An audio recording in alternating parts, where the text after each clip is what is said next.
right, welcome to Local Motors. I'm Matt Rivett, one of the project managers here. Joining me is Alex Fiechter, the head of the community team.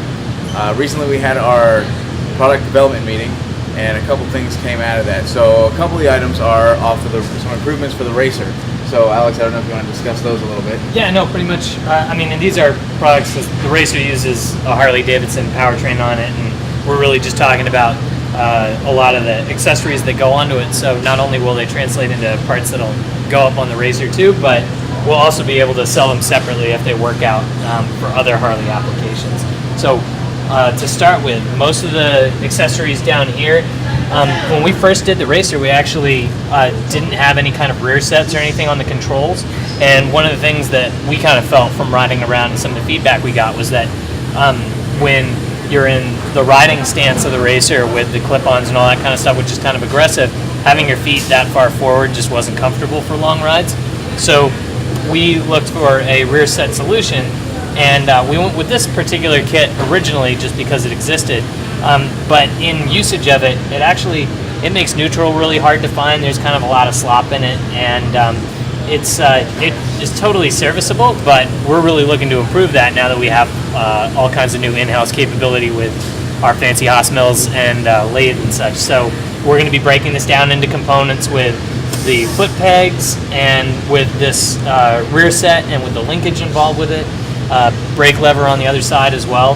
And we'll be trying to do that setup in-house so that we get a higher quality feel from the controls when you're riding it around, and also a better comfortable setup on the foot pegs, just because it seems like, depending on what people want from the foot pegs, a little bit of round is good, but a little bit of flat is good for comfort too. So we're going to try and ride that line in between a little bit.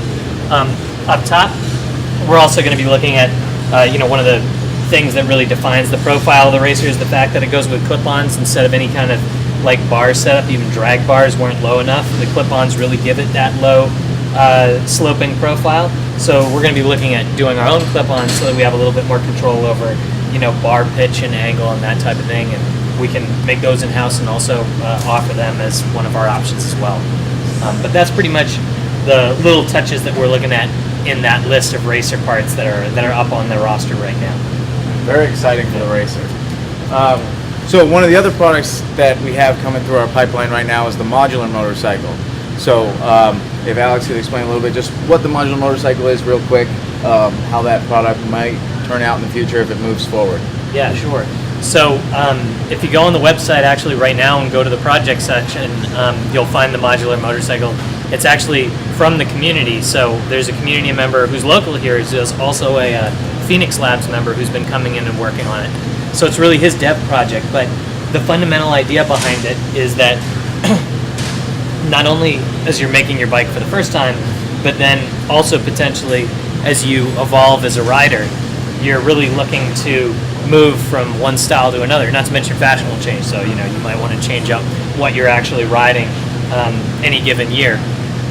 What the Modular Motorcycle is kind of aimed at doing is giving you that kind of flexibility without having to swap out your entire motorcycle, and also giving you a level of customizability so that you can have a unique bike without having to go through all of the in-depth fabrication, or so that you can keep it fresh for yourself as well without having to scrap your bike and start from scratch again. So as an example, the racer actually acts as a pretty good talking point on it, because one of the things that we do is we take a Sportster and we take at least part of that frame, and then we convert it using our own rear end to a hardtail. And if you look at the racer frame, we actually do cut and weld right under the tank in there, and then under the engine as well, and then sleeve in that rear half to the front half.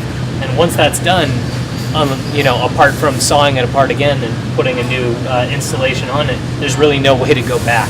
So the Modular Motorcycle is aimed at taking elements of bikes like that and making those switches more accessible, whether it's a rear end, whether it's the rake of the front end, whether it's switching to a different fork set, whether it's going to a different engine even.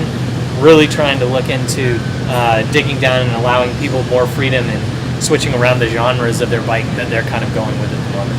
So, yeah.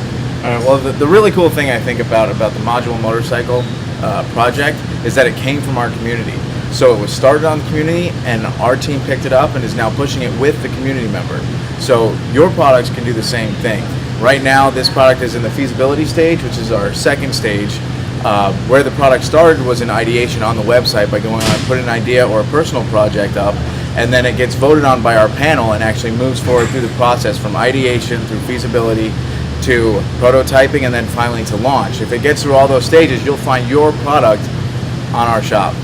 So join us next week and we'll talk about our product development meeting and see where we went from there.